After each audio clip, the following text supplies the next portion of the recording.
गुजरातमध्ये एक धक्कादायक अपघात झाला आणि या अपघातात तिघांचा मृत्यू झालाय. मृत्यू कसला? खरं तर या तिघांची हत्या झाली आहे. कारण दारूच्या नशेत गाडी चालवत असलेल्या एका नशेखोरानं बडोद्यातल्या रस्त्यावर बेदरकारपणे गाडी चालवली. समोर जो दिसेल, जे वाहन दिसेल त्याला उडवत गेला. गाडी जेव्हा थांबली तेव्हाही आपण काय केलंय, किती माणसं मारली आहेत याचं कसलंही भान या नशेखोराला नव्हतं. बडोदा, जिथे अधिकृतरित्या दारूबंदी आहे, तिथं नशेमध्ये पूर्ण बुडालेल्या या तरुणानं आणि त्याही पेक्षा कायद्याचं शिक्षण घेणाऱ्या या तरुणानं तिघांचा जीव घेतला. ही बातमी किंवा हे गांभीर्य फक्त या अपघातापुरतं मर्यादित नाहीये. अय्याशी, बेदरकारपणा आणि ही नशा का आणि किती सहन करायची हा खरा प्रश्न आहे.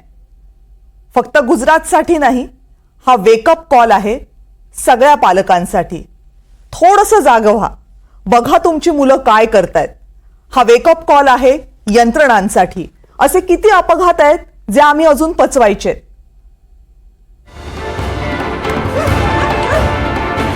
तुम्ही पाहताय ती दृश्य काळजाचा थरकाप उडवणारी आहेत. गुजरातमधल्या बडोद्यातला रस्ता.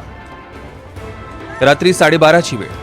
मुक्तानंद चौक रस्त्यावर मृत्यूचं अक्षरशः तांडव सुरू होतं.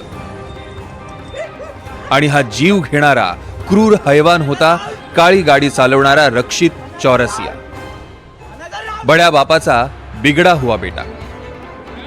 दारूची नशा एवढी की आपण कार चालवतोय की विमान याचं भानही नव्हतं. गाडी 120च्या वेगानं सुसाट सुटली होती. गाडीच्या समोर जी जी वाहनं आली ती सगळी वाहनं रक्षितच्या गाडीनं उडवली. सुरुवातीला एका बाईकला धक्का लागला. त्यानंतर गाडीमधल्या एअरबॅग्स उघडल्या. पुढे काय झालं ते नशेत असलेल्या आणि गाडी चालवणाऱ्या रक्षितला कळलंच नाही. पुढे आणखी एका बाईकला रक्षितनं उडवलं. बाईकवरचे सगळे खाली पडले आणि या अपघातात तिघांचा मृत्यू झाला. एवढंच सगळं होऊनही सुसाट सुटलेली गाडी थांबायला काही तयार नव्हती. अखेर एका चौकात गाडीला ब्रेक लागला. रक्षितच्या बाजूला बसलेला त्याचा मित्र मीत चौहान गाडीतनं उतरला आणि दुसऱ्या बाजूनं गाडी चालवणारा रक्षितही गाडीतनं बाहेर आला. बाहेर आल्यावरही रक्षितची नशा उतरली नव्हती. तो आणखी एक राऊंड आणि ओम नमः शिवाय असं ओरडत सुटला. क्या हुआ? Another round. निकिता, निकिता मेरी अंकल, अंकल,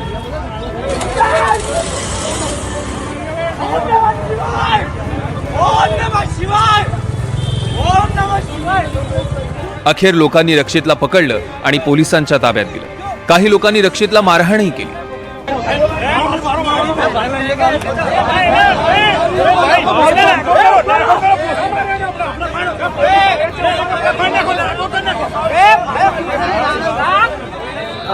संगम चौराहा है, वहाँ से एक गाड़ी ओवर स्पीड में मुक्तानंद तरफ जा रही थी और उसकी वजह से वहाँ एक्सीडेंट हुआ. एक्सीडेंट में एक महिला की मृत्यु हुई है. 4 लोग इंजर्ड हैं जो हॉस्पिटल में अभी ट्रीटमेंट चल रही है, उनकी मेडिकल ट्रीटमेंट चल रही है. ये मैसेज मिलते ही करीबा की पीसीआर वहाँ पहुँच गई थी और पीसीआर ने वहाँ पे जो ड्राइवर था, जो गाड़ी चला रहा था, उसको हमने अरेस्ट कर लिया, जिसका नाम है रक्षित रविश चौरसिया. ये वाराणसी के रहने वाले हैं और ये यहाँ पे MSc में पढ़ाई कर रहे हैं और लॉ की पढ़ाई कर रहे हैं. उसके साथ में उसका फ्रेंड है जिसका नाम है मृत प्रांशु चौहान, की जिसकी गाड़ी है वो ऐसा बता रहे हैं.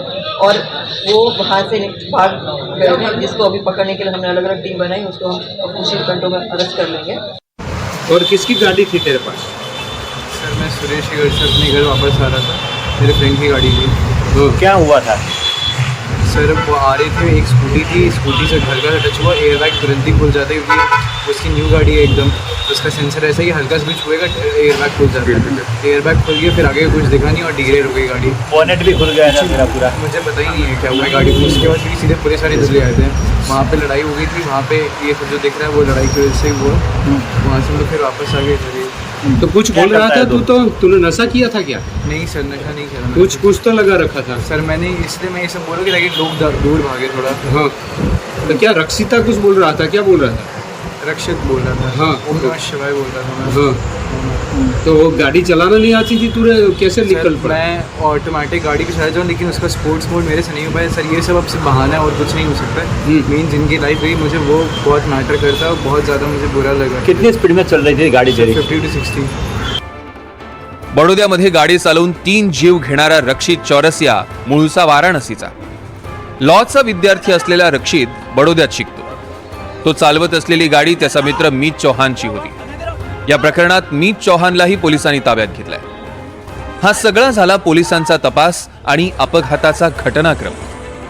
मात्र दुर्दैवानं असे अय्याशी करणारे क्रूर रक्षित सगळ्या शहरांमध्ये फिरतायत. कधी दारू तर कधी ड्रग्ज. खिशात खुळखुळणारा पैसा आणि बापाचं बडं नाव सोबत असलं की यांना वाटतं यांना माणसं मारायचं लायसन्सच मिळालंय. पुण्यात दोघांचा जीव घेणारी पोर्शे काय, वरळीमध्ये महिलेला फरफटत नेणारी BMW काय आणि बडोद्यात 3 जणांचा बळी घेणारी वर्ड्स काय. गाड्यांची, शहरांची आणि आरोपींची नावं फक्त वेगवेगळी. यांच्यात दडलेला राक्षस एकच. दारू पिऊन बेदरकार गाड्या उडवायची यांची हिंमत होतेच कशी?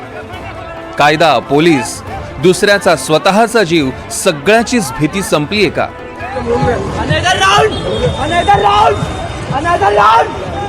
Another round! आपली मुलं बाहेर काय करतायत हे जरा तपासून पाहण्याचं पालकांचं भानही संपून गेलंय का? शहरांमधल्या रस्त्यांवर या बेदरकार नशेखोरांची सत्ता चालते. बघता बघता माणसं मारली जातात आणि मग वर्षानुवर्ष खटले चालत राहतात, तारखा पडत राहतात आणि मग मिळते एखाद्या निबंधाची शिक्षा. Bureau report, NDTV Marathi, Mumbai.